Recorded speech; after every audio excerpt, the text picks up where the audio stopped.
The metric system unit for energy is the joule. A joule is 1 Newton meter. The force of 1 Newton is applied over 1 meter. So 1 joule equals 1 Newton meter. And a Newton is a force, which is mass times acceleration. So a Newton is a kilogram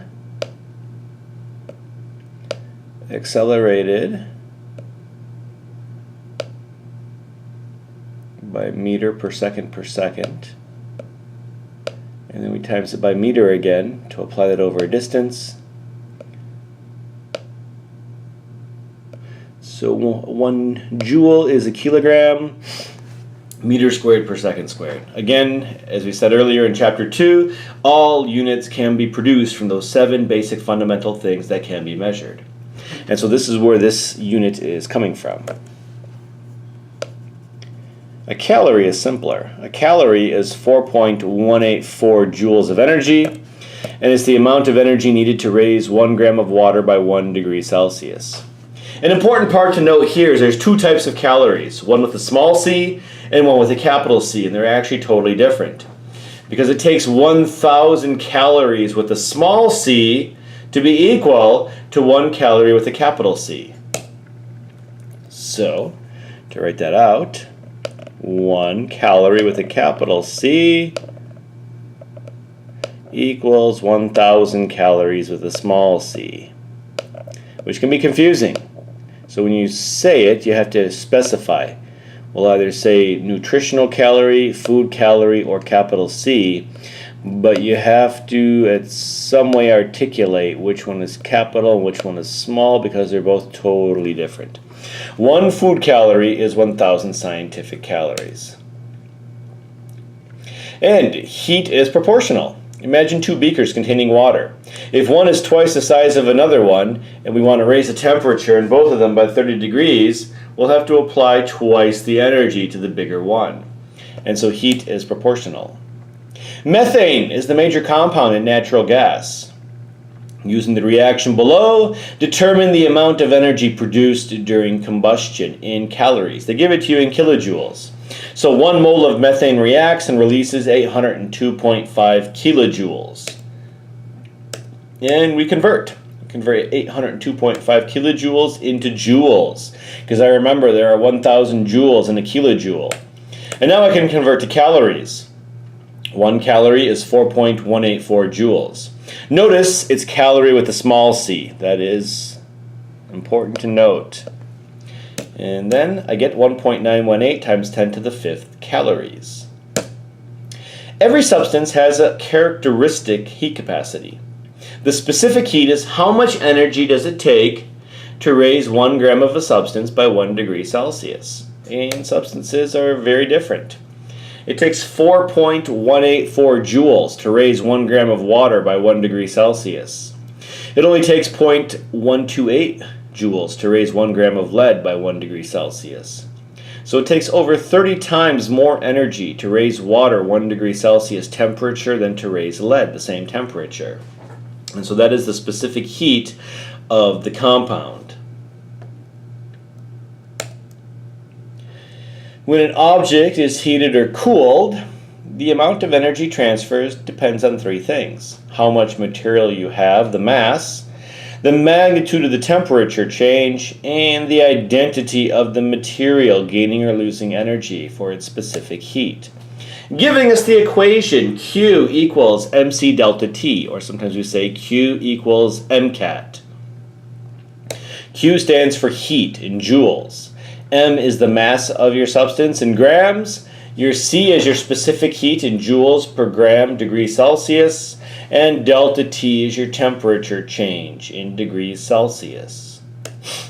How much heat is needed to raise the temperature of 200 grams of water by 10 degrees Celsius? Well, Q equals mc delta T.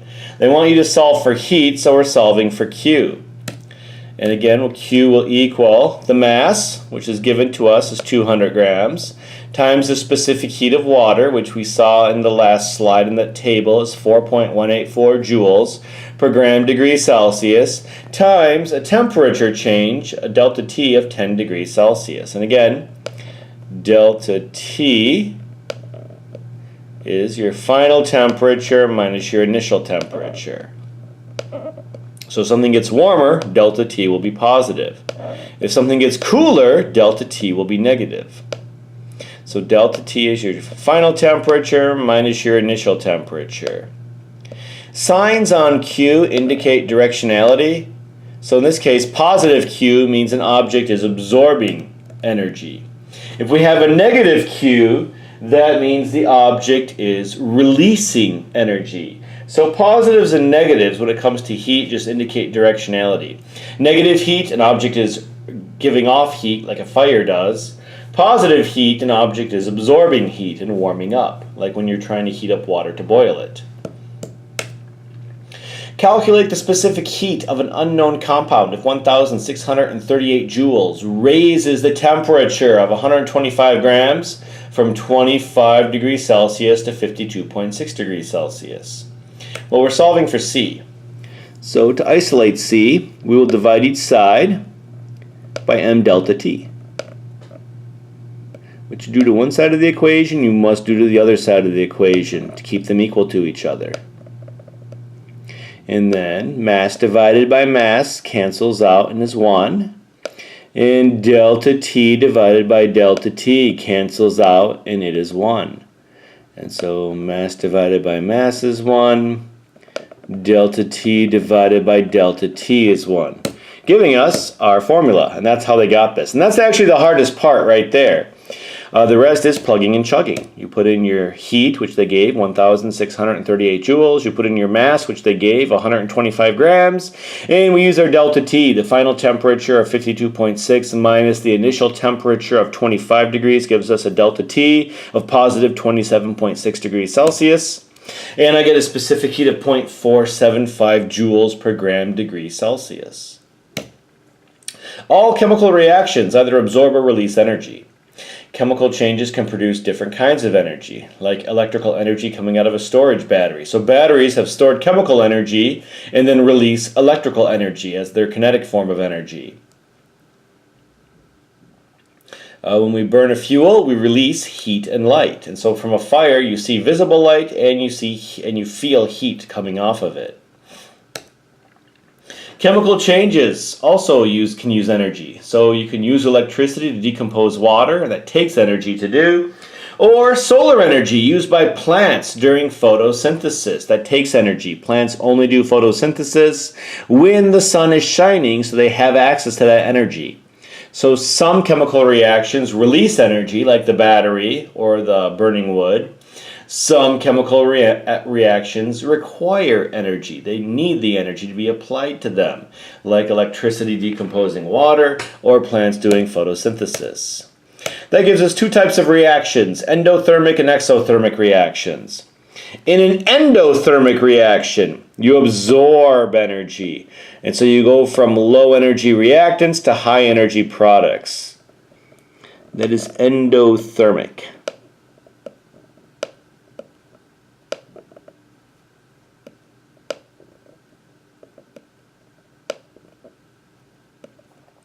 Exothermic, you release energy. You start with high energy reactants,